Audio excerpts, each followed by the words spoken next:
Hello and welcome to Loksing Academy. Mayam ngasidi Civil Services Examination da khwaidagi maru oiba section Indian Polity and Constitution gi lecture series ki ahamba session asidagi haujagadori.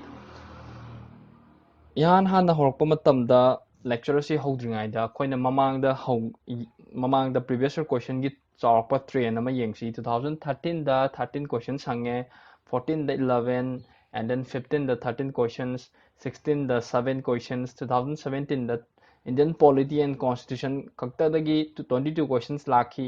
and then 2018 the hariba topic asidagi 13 questions laki and then 2019 the 15 questions laki horok aduna Indian Polity and Constitution paba horok matamda huzik present Indian Constitution leiriba se karamna evolve torokibano karamna semakibano haibadu hana khangdaba yade haibadi leiriba Indian Constitution gi historical background or historical underpinnings kai contribution tawbaga haibase charokna yengba mathau tai lecture series haudringai da ihan hana polity and constitution if science background or any other discipline dagi oiba tarba except apart from humanities oi targadi khetang sida terms and terms terminology adagi jargon kharadi dum sizinnarak ani aduna ihan hana haudringai da nation haibu kaino aduga state haibuga nation haibu kai khenai state as a political entity or nation as a feeling or sense of belongingness si ani si marakta kari khenaba leibaga haibu si hana khang mathok tai homework oina khangbiro state ta capital S achobana oitargadi it denotes a political entity of a whole country ne denote tawrise state macha capital S oina sinak tadi akoina khangdrise just Manipur, Mizoram, and then adumaina khangnagani aduna Indian Constitution gi khoina charokna background historical background ami yengma matamda phase ani thongna thamba ya hana company rule hai da disi the company hai East India company ne denote torise moina rule torombasi 1773 daina 1858 po sigi timeline am laise 1773 kari gi horino and then 1850 da kari gi lorino sisu maram lai we'll discuss on to that latter part akoi kona marak lecture series marak ta dum hairani aduga 1858 daina 1947 Indian independence phangiba chahi siboksina crown rule or British crown direct British government dagi sasan torokpa ani thongna face ani thongna thambe yai amukan ge company rule East India company na rule toromba India je 1773 daina 1858 poma and then crown rule or British crown 1858 to 1947 face ani thong yengbe company rule 1773 to 1858 sida Indian territory bu regulate tongnaba sasan tongnaba gi nangta ek kaya rules regulations maya kaya marum pass tawe British parliament dagi ko yana first act se regulating act of 1773 ne pass tawris kai maramgi pass tawrino dusu makha da dum hairani and then mathang the amendment act of 1781 da amuk sigi particular 1773 gi act se amuk soi khiba khara yawbadi gidamak 1781 da act of settlement haidana pass taw British parliament dai mathang da pitch India act of 1784 sida pitch size matam dugi British prime minister do William Pitt Noy adugini mai maming lorga pitch India act of 1784 hai adu mathang da charter act si mangani so it started in 1793 de horga sahi kun leraga dum pass taw charter act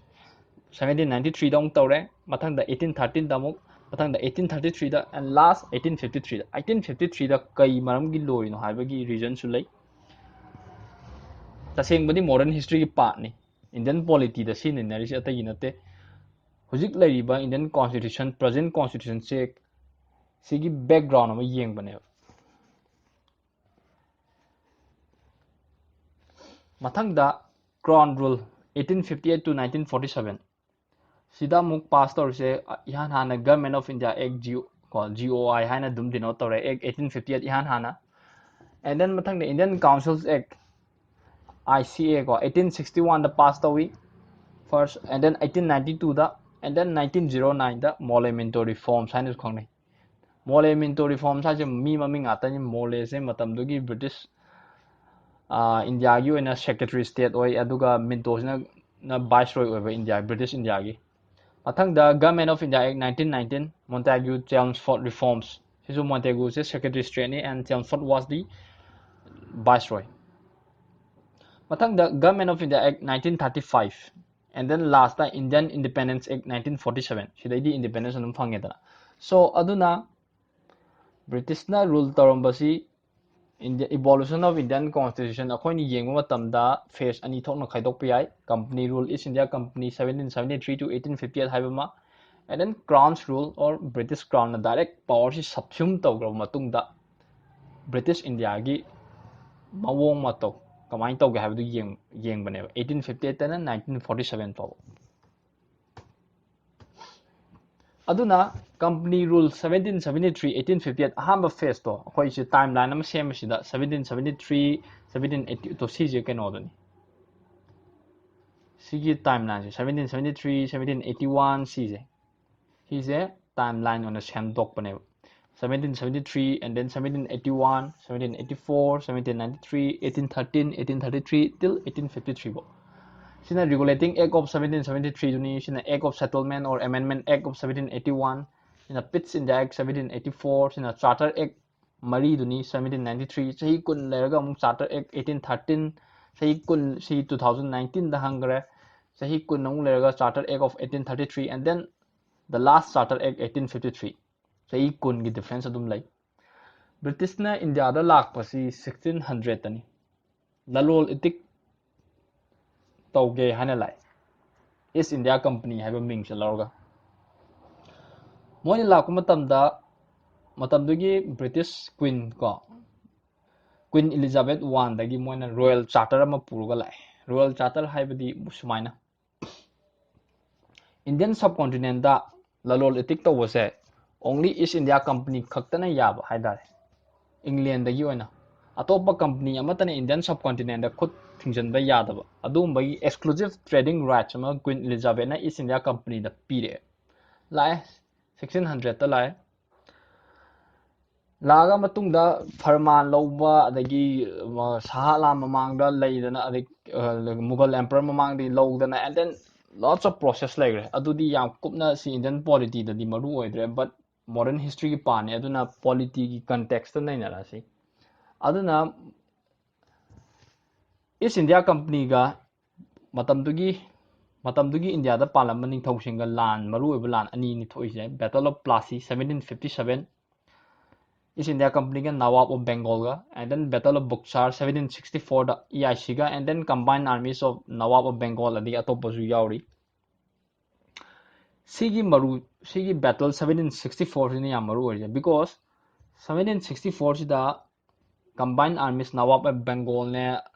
moiji porba matungda treaty ama sign tongnai East India Company ga Treaty of Allahabad 1764 na sina kamai tawga har kanda Mughal emperor na East India Company na Diwani rights pigre Diwani rights have the taxation rights economic power ni pije East India Company da taxation rights pige lam ahum da Bengal ne Bihar ne Odisha ji hujikudi spelling je ODISH ore ko see homes the piggy now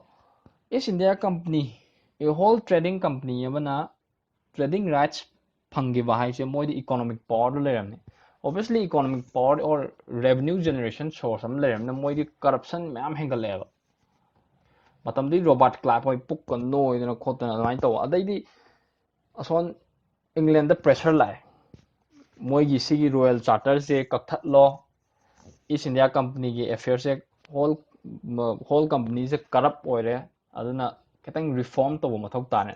now asonda pressure la abani now obviously British Parliament sigi han by act se pass to bane regulating Act of 1773 sigi provisions act sigi features ni exam ki point of view da maru orise regulating Act of 1773 se So it was the first step by British government. British government in local behind step never. East India Company affairs, more commercial, political affairs, administrative functions regulate tong na. Karai da kadi tauri kholi yengsan na vai da. East India Company wa functions clear distinction am thame. Sina political functions, sina administrative functions ni. Adudagi horaga India da centralization tendency je sidagi horokibne haina historians in high foundation because this particular act or regulating act of 1773 laid the foundations of central administration in India. 1773 features a kangani British government hana na paikhatpa act ni step hai dare ko matang da 1781 da act of settlement passed away to rectify the effects of 1773 act. Yeah, features attach myam lai but not so important, so see hape slide chida. Mathang da pitch in the act of 1784. Sigi act na East India Company yoiba commercial and political functions. Commercial hai da di lalolitik to bogi functions na C ni na clear distinction am thame. Watertight compartment down. Sina political functions ni sina commercial functions na. Now commercial functions kai sina company yoiba code of directors ama same aduga company gi political functions na company gi board of director ga ni yengchanda ba na moi grouping ani thong seme yam line na ningjing ba ya sida commercial hai da di C chatlena code of directors to look into the commercial affairs and then board of directors na political affairs. Question is minor confuse torok ye commercial affairs say the board of directors was constituted to look into the commercial affairs of the company. Ani je twisted o halak pi ai ani je interchange talk pi ai aduga ngohan bi statement. Consider the following statements harga regarding pitch in the act of 1784 high statement number 1 the court of directors was constituted to look into the political affairs of the company. Statement number 2 the board of directors was constituted to look into the commercial affairs of the company. So that is so answer to option number D neither one nor two and then company rule the mathang da hoi 1773 yengre regulating act of 1773 and then 1781 1784 ko pitch in the act of 1784 yengre mathang da charter act round mari do lai 1793 1813 1833 1853 Charter Act 1793 na company na Indian subcontinent da trading tawagi monopoly moi mathandana tawagi exclusive trading rights Royal Queen na pigibado adu sahi kun sangdokra haida sahi kun phawba Indian subcontinent da atopa company amatana khut thingjandawa haina only East India Company ko Charter Act of 1793 na so it extended tokthokpani aduga matamduda British ki provinces presidencies ko Madras Bombay Bengal si omsni presidencies laise sida governor general haida the whole British India do govern tawduni aduga magi presidencies or provinces ko governor amom laini dana ko governor general duna Madras ka Bombay gi governor gi mathakta power authority laihan bai dare action aduga East India Company na British government ada ko England da rupees 5 lakhs pi doni from Indian revenues tagi sigi features or provisions haidare so it extended the continue company's monopoly threat to another 20 years continue tore and then governor general whole of British India do he was given the authority over governors of Madras and Bombay ko and then company na British government da 5 lakhs pi as a revenue adu Indian revenue dai na pi duisa mathang da Charter Act of 1813 si 2019 da hangre handak ki prelims da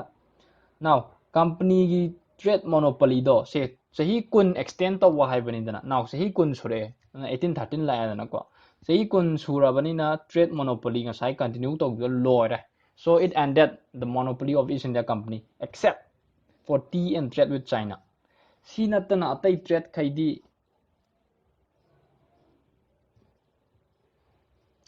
sinatana atai trade khaidi lathokhreba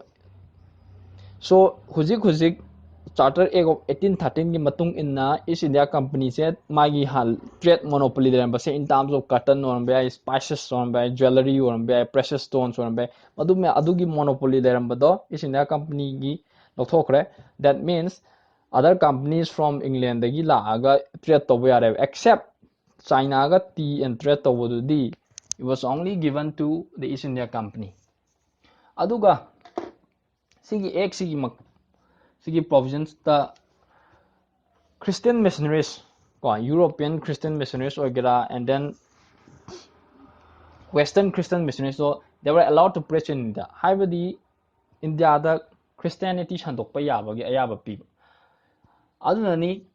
1813 matamdani India the social religious reform movement ma'am paithorije because of the introduction of certain foreign elements. India gi lenan by enlightened individuals ma'am duna moi anova foreign exposure khara phangpadi moi khangeba there's some conflict between moi han lejaramba status quo traditional lejaramba moi chatna pathap tuga laiba foreign elements Christian missionaries ga conflict lekpado itadi moi da khara asoibu ure adumaina si matamdani Raja Ram Mohan Roy hogi moi Sati Pratha gi against the reform movements lakiwa widow reform movement adigi mayam lakiwa sai 18 after 1813 gi matung dani ata ayamana. And then education ki field the Charter Act of 1813 it directed the East India Company to sanction rupees 1 lakh annually for education hai direct ko udre makhada. And then Charter Act of 1833 da sahi kun lega Charter Act ana wong pass tawre si matung ina Governor General of Bengal gi Governor General aina haigre British presidency se ahum ne leise Bengal ne Madras ne Bombay ne sida Bengal gi Governor General do now whole Governor General of India oire Bengal ki Governor General hambado now he was supposed to be the Governor General of the whole of British India and it was vested him all civil military powers mo the club sinagre. So ihan hanba Governor General or give the Lord William Bentinck ni mana suni keno togre do koi sati abolish togre do. Now aduga hana Charter Act 1833 laktringai mamangda any East India Company na pass toramba ko laws mayamdu it was called as regulations. See matung Charter Act of 1833 ki matung inadi any another law passed to khudimang ek haina olani. So that means more protection P1 more power P1. Now EIC se East India Company se a purely administrative body or not commercial body or the law itik to work gi functions to moi laitre purely administrative body or habadi moine khomjan give territories me amdo yangshin ba adu madoina aduga East India Company gi laiba territories to India da laiba territories to in trust for His Majesty hagre habadi East India Company na British Crown gi damakta senabiba haidare. Aduga sigi Charter Act of 1833 na ICS ko Indian Civil Service Exam hoji IAS hairje matamda ICS ne haramije adugi open competition ama hogdoknabagi provisions ama introduced torpa but it was not successful so British monopoly do dum continue tawki ko. Now 1833 after 20 years 1853 la now Charter Act of 1853 na Governor General gi council Governor General gi council like executive council and then legislative council. Executive council na decision making gi matang dani legislative council na law making process gi matang dani moi gi oiba Governor General gi council pulap pole sigi 1853 gi matung ina Governor General gi oiba council do ani thongna khaidre one legislative council ne and then executive councils habidi amana law making gi lani amana rule making or implementation gi oina dumaina separation thamgre. Now Governor General gi oiba legislative council do that law making council do or Indian legislative council has one member taruk ano hapsale and then 1833 the ICS exam open competition introduced to 1833 the ngam gi do sin ngamme so exam da ani je twist taruk pai kamaina Charter Act of 1833 introduced open competition for ICS exam but it only attempted in a taseng badi because it was not successful. aduga ihan hana sigi oiba Indian Legislative Council ko Central Legislative Council haina khangno sida local representation lai haibadi India macha Indians they were associated ko badi only British ngatani yaramije now some harda Governor General gi oiba council do Charter Act of 1853 gi matung ina legislative and executive function ani thongno khaitu the haiba legislative council da member taruk anobu yawre sigi member sigi legislative council sida local representation su yawreba hamba yawraba Indian members yawreba adui matung da 1853 ko company rule sida lore now siba company da yaning daba and then lot of emotional sentiments adigi pain daba socio economic areas adu mayam laibidagi yamna the famous revolt of 1857 it occurred so Sepoy mutiny hanis khongne sigi matang dadi modern history part ni we're not going to dig into that part because Indian political lecture series nina and then sigi revolt sigi war se tho over matung da East India Company na senabagi mota direct Queen's Proclamation pangthokre ko sigi Queen's Proclamation se Allahabad ta darbar ama pangthokhi sina Queen da sinagiba adugi matang gani Lord Canning na aduna hoji pok video je post tobiro aduga haipetang recall tobiro ko samna recall singa saigi haigi ba matamda hoji akhoi nagase company rule East India Company 1773 to 1858 ki matang dani and then company rule 1773 to 1858 ta regulating act of 1773 adumai tawdana mayam laigra company aduda akhoi sigi timeline yenggra regulating act of 1773 matang nainagre 1781 lakre and then 1784 lakre and then charter act mari do la ko 1793 de horga sahi kun lerga tawbo act ni 1813 2019 hangiba Indian 1833 and then 1853 adi mathang da revolt of 1857 thol revolt of 1857 thok pa di Queen direct rule tarani is British India je adi matung da crown rule la British crown subsume tawre India je Indian territory je adi hana na moina passed of the government of India 1858 the government of India has obviously British government ni ko India masan rule tawde matam da India governed tawriba government ne so it was called as the government of India but India governed tawriba government the foreign power oibani dana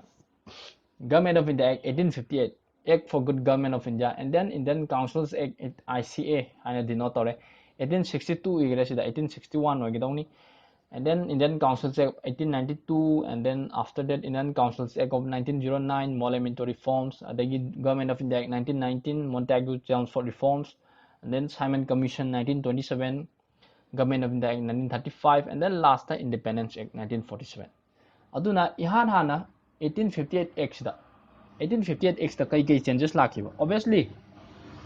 hana British India se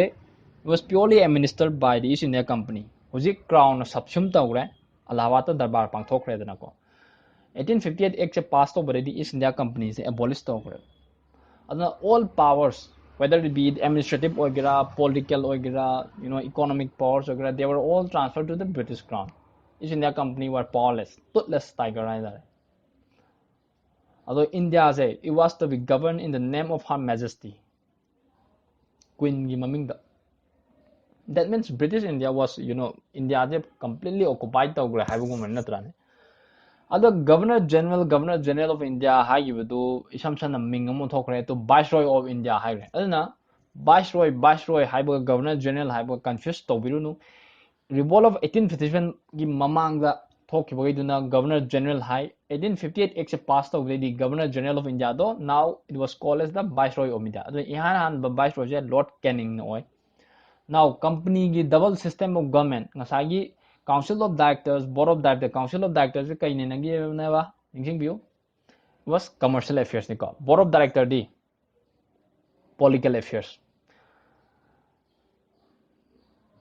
Kana ba ek na introduce to ba? View it was Pitch India Act of 1784 ko sida yung.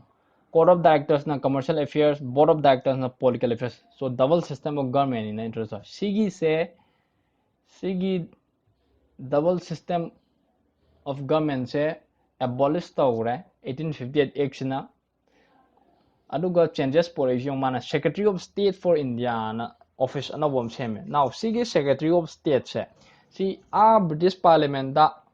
British cabinet ki member amaniko cabinet minister aman oiduni. Now he or she has a complete authority over Indian administration.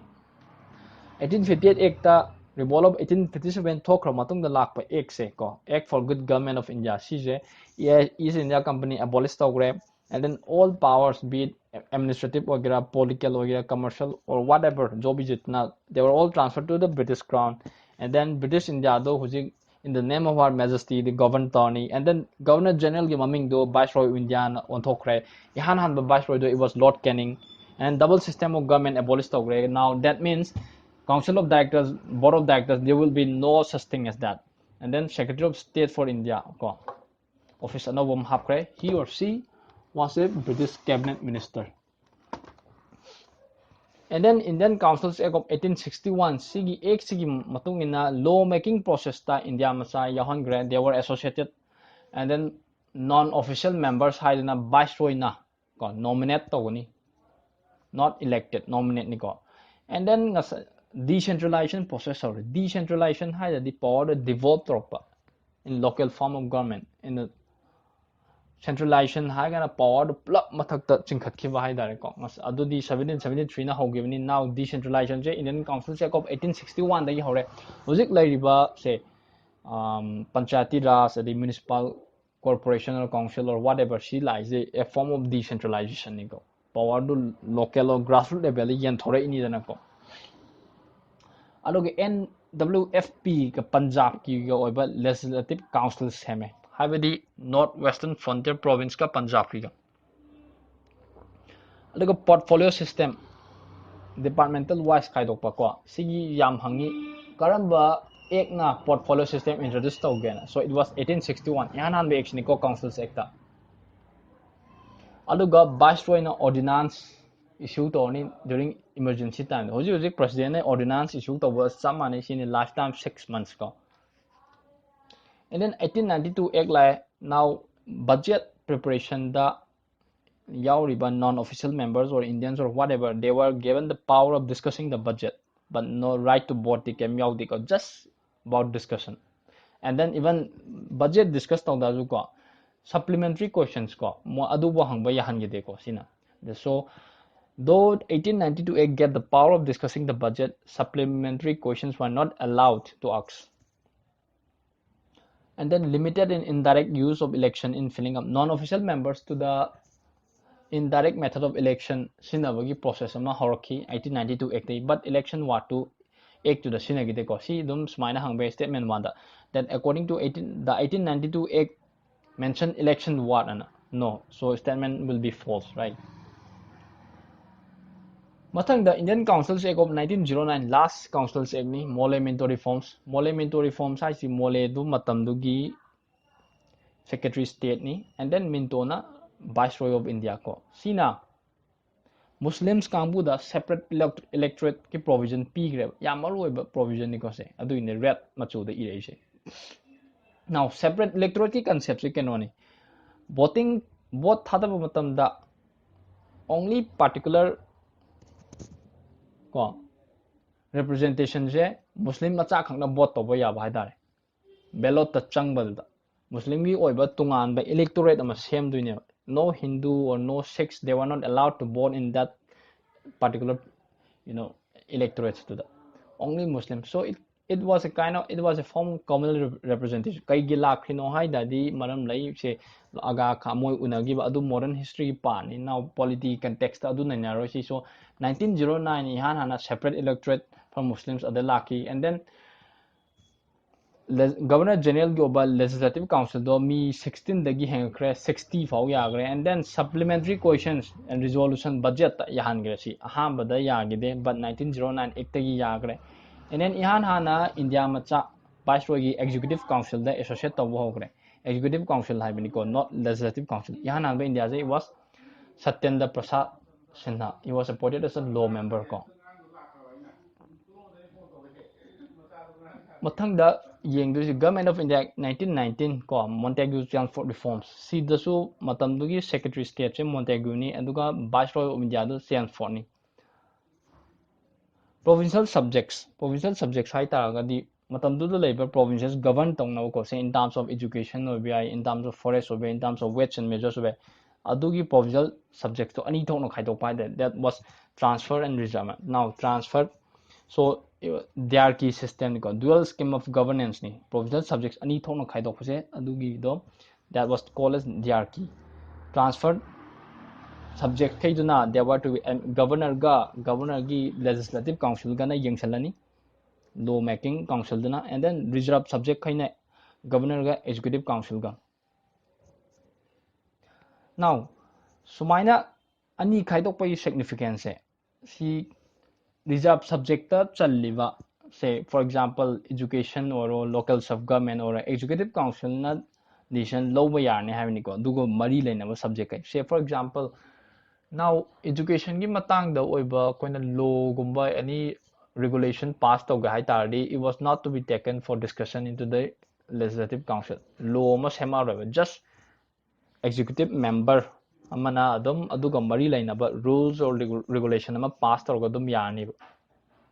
So adune aduga 1919 same this particular act Montagu Chelmsford reforms na bicameralism and direct election hodokre. Bicameralism hai dadi house ani leba say hujik laiba lok sabha rajya sabha lai, and then state khara da assembly and legislative council lai Manipur gi di laite ko adumba house of the people and then house of the state council of the states adumai laiba adumba dani house ani leba hadar bicameral bi meaning ani ni ne ko. So 1919 da adugi provision maru oibani hai target diarchy system and then bicameralism and direct elections. Matungda 1919 gi matungda British India na 1927 da commission ama seme Simon commission na Simon commission ka orija tayi na tem sigi chairman da Sir John Simon na je. So it was a 7-member statutory commission. Moi gi commission sembi maram di Government of India 1919 British India na British government na pass to kiba act to order India gi condition fivam si kamai to gi magi India la riba Indians kind of act si accept to bra or Indian National Congress na gi stand ka karino and then Muslim League ki stand na karino particular act si da adu yengchanam. But it faced huge backlash because protest to gi atai maram de sida le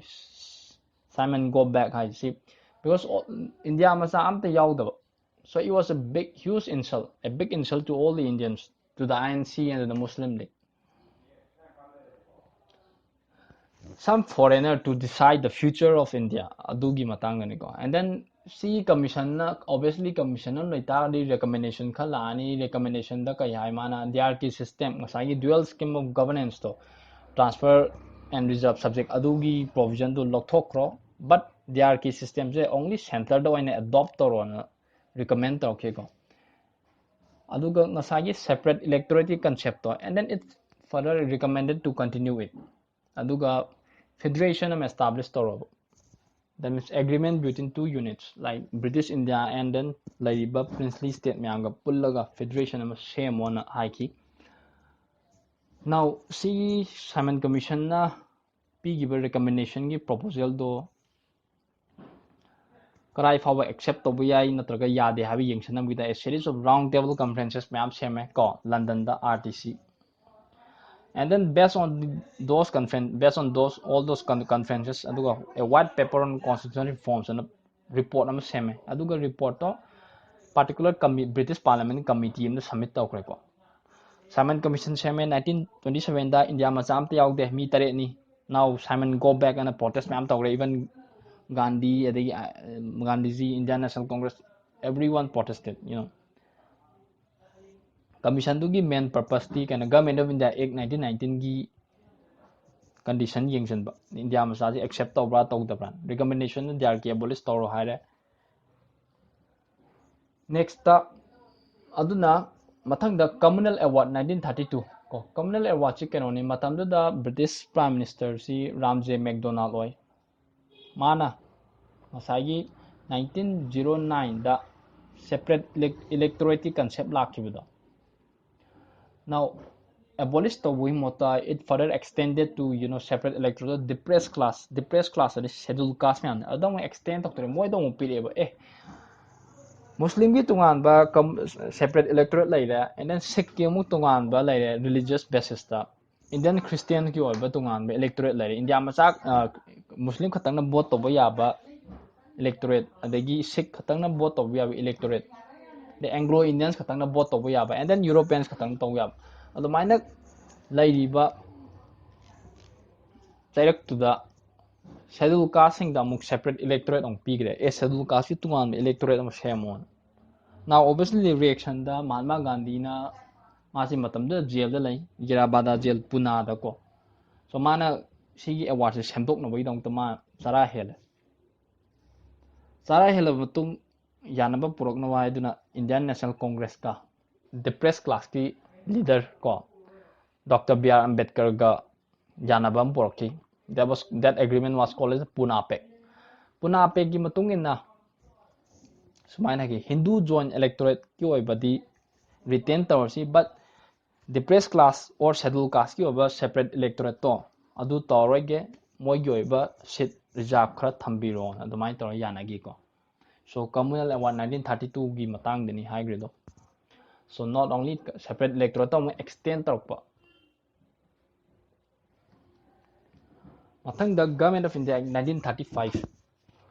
si last act ni 1935 ki oiba sida sigi act sigi amaro je all India federation na establish tor hai all India federation gi units sing di provinces yauni and then princely states as unit list hujik laiba union list state list and concurrent list adugi lines ta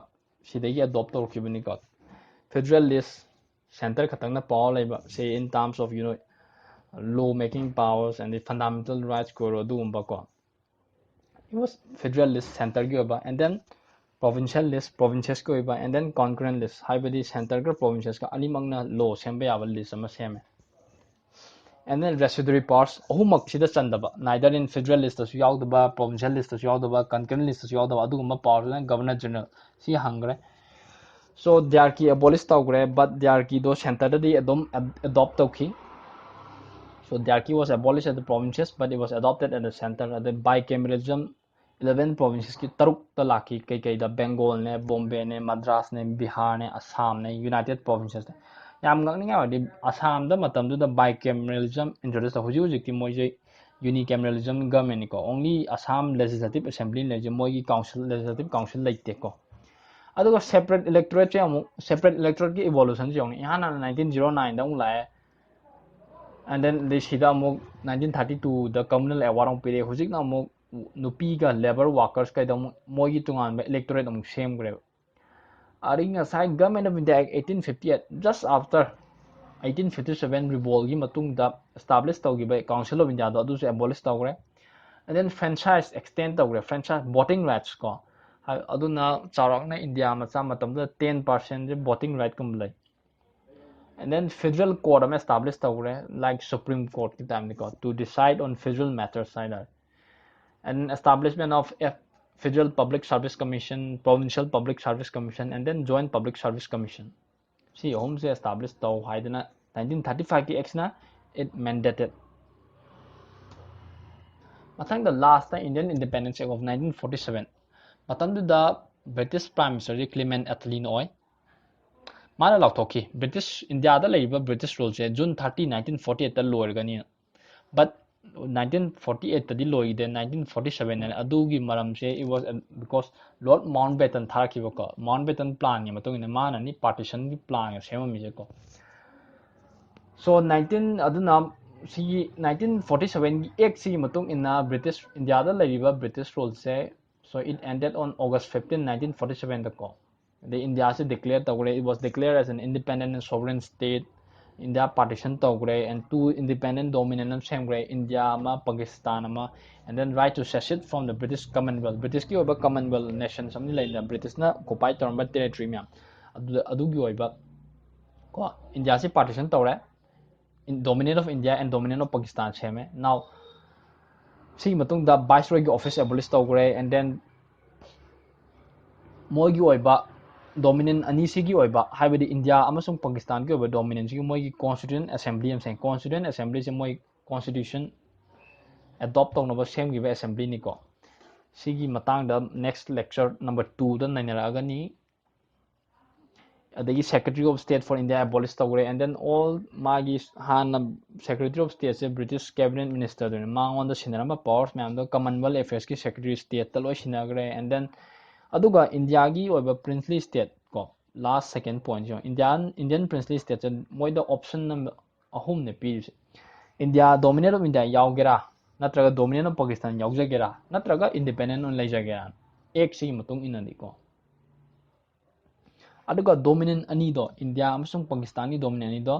ꯃꯣꯏꯒꯤ constitution ꯁꯦꯝꯗ꯭ꯔꯤ ꯐꯥꯎꯕꯗꯤ 1935ꯒꯤ ꯑꯦꯛꯁꯤꯅ ꯆꯂꯥꯏꯌꯨꯅ power ꯁꯤꯟꯅꯈꯤꯕ ꯍꯥꯏꯕꯗꯤ 1947ꯁꯤ ꯌꯦꯡꯉꯨ partition ꯇꯧꯔꯦ ꯏꯟꯗꯤꯌꯥꯒꯤ dominant ꯑꯅꯤ ꯁꯦꯝꯃꯦ India and Pakistan ꯍꯥꯏꯕ ꯑꯃ they had the right to secede from the British commonwealth ꯚꯥꯏꯁꯔꯣꯏꯒꯤ ꯑꯣꯐꯤꯁ ꯑꯦꯕꯣꯂꯤꯁ ꯇꯧꯈ꯭ꯔꯦ ꯁꯦꯀ꯭ꯔꯦꯇꯔꯤ ꯁ꯭ꯇꯦꯠ ꯑꯦꯕꯣꯂꯤꯁ ꯇꯧꯈ꯭ꯔꯦ ꯑꯗꯨꯒ ꯁꯦꯀ꯭ꯔꯦꯇꯔꯤ ꯁ꯭ꯇꯦꯠꯀꯤ ꯐꯪꯁꯟ ꯃꯌꯥꯝꯗꯣ ꯀꯃꯟꯋꯦꯜꯊ ꯑꯦꯐꯦꯌꯔꯁꯀꯤ ꯁꯦꯀ꯭ꯔꯦꯇꯔꯤ ꯁ꯭ꯇꯦꯠꯇ ꯄꯤꯊꯈ꯭ꯔꯦ ꯀꯣꯟꯁꯇꯤꯇ꯭ꯌꯨꯁꯟ ꯑꯦꯁꯦꯝꯕ꯭ꯂꯤ ꯑꯅꯤ ꯁꯦꯝꯃꯦ ꯀꯣ to adopt any constitution whatever they want ꯏꯟꯗꯤꯌꯥꯒꯤ ꯄ꯭ꯔꯤꯟꯁꯂꯤ ꯁ꯭ꯇꯦꯠ ꯃꯌꯥꯝꯗ ꯑꯥꯏꯗꯔ ꯏꯟꯗꯤꯌꯥ ꯌꯥꯎꯒꯦꯔꯥ ꯄꯥꯀꯤꯁꯇꯥꯟ ꯌꯥꯎꯒꯦꯔꯥ ꯅꯠꯇ꯭ꯔꯒ ꯏꯟꯗꯤꯄꯦꯟꯗꯦꯟ ꯂꯩꯖꯒꯦꯔꯥ ꯍꯥꯏꯕꯒꯤ ꯄꯋꯥꯔ ꯁꯤꯟꯅꯈ꯭ꯔꯦ ꯑꯦꯟ ꯗꯦꯟ ꯀꯣꯟꯁꯇꯤꯇ꯭ꯌꯨꯁꯟ ꯁꯦꯝꯗ꯭ꯔꯤ ꯐꯥꯎꯕꯗꯤ ꯗꯣꯃꯤꯅꯦꯟ ꯑꯅꯤꯃꯛ 1935ꯒꯤ ꯑꯦꯛꯀꯤ ꯃꯇꯨꯡ ꯏꯟꯅ ꯆꯂꯥꯏꯅꯕ ꯍꯥꯏꯗꯅ ꯄꯋꯥꯔ ꯁꯤꯟꯅꯈꯤꯕ ꯀꯣꯏꯁꯟ ꯈꯔ ꯌꯦꯡꯉꯁꯤ 2003ꯗ ꯍꯪꯈꯤꯕ ꯀꯣꯏꯁꯟꯗ which one of the following provisions was not met in a Charter Act of 1833 sida not met sini ga amaroje Charter Act of 1833 da yaukidaba provision karambano sini option number A that the trading activities of the East India Company were to be abolished 1833 da yes ko abolish tawgreni 17 recall tabiyu 1793 da 20 years sangdoknaba haigiba and then 1813 da abolish tawgre except for tea and trade with China and then 1833 da completely abolish tawgre exception kem laitre chume A se chume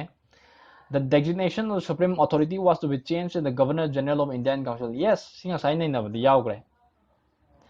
Governor General of Bengal hambadu Governor General of India haigana ihan hanba Lord William Bentinck no ogibdo option A su chumme B su chumme aran ba khanduni number C the all law making powers to be conferred on Governor General in councils yes Governor General Council the law making powers lo sinagre na Governor General of India wo haigre number D the an Indian was to be appointed as a law member in the Governor General Council she natte she option number D su iduni law member ama di budi hapkani but it was not to be an Indian yangu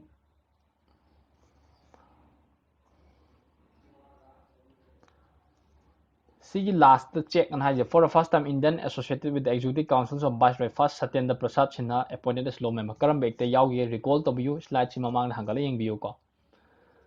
2002 da hangibo question number da which one of the following acts of British India strengthened the Viceroy authority over his executive council by substituting portfolio or departmental system for corporate function. Kasai portfolio system kam laki 1861 ani ko laki do Lord Canning ni introduce to gimni si adu mamang dia ogre yam live question matang da answer di dum pitho ena maths the following ni maths list 1 acts of colonial government of India with list 2 provisions and select the correct answer using the codes given below list number 1 Charter Act of 1833 1813 act the company's trade monopoly in India was ended yes 1813 they ended tawre ko except for tea and trade with China and chumme si oiduni A na 2 oiba ni thiro A ga si ga A na 2 oiba si A ga si ga ni B ja ga kaktat kharoduna A na 2 oiba si da yung B4 da chumbra regulating act of 1773 regulating act the company's directors were asked to present to the British government all correspondence and documents pertinent yes si chumi kai na chumi ja kan regulating act of 1773 kai pass to it was the first step by the British government British government ni haran the step ni ki dong na to regulate the affairs of the East India Company adi chumme ko se si regulation ni tawri ja number C Act of 1858 statement number 3 the power to govern was transferred from the East India Company to the British Crown yes revolt of 1857 thokre adui matung de ihan hana pass to by 1858 act aduna East India Company the British Crown de transfer to gre dena ko last D the one of the way that pitch in the Act of 1784 to set up a board of control in Britain to fully regulate the East India Company's affairs in the yes. So my answer is option number A is A in 2, B in 4, C in 3, D in 1. Next 2000 question. Which one of the following is not a feature of the Government of India Act of 1935? 1935 the feature. 1935 ki having got Jarki yengsi and all India Federation option number D. So me 1935 the federation established tawagi provision of high he got princely state the British India ka punsal laga seman provincial autonomy. Yes, because Jarki abolish tawagre ko autonomy big bicameral legislature. Yes, is so me and Jarki at the center as well as in the provinces. She lale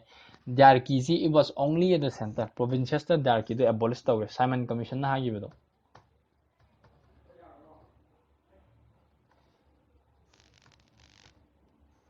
Hang tawagre. Oops, sorry, hang tawagre guys.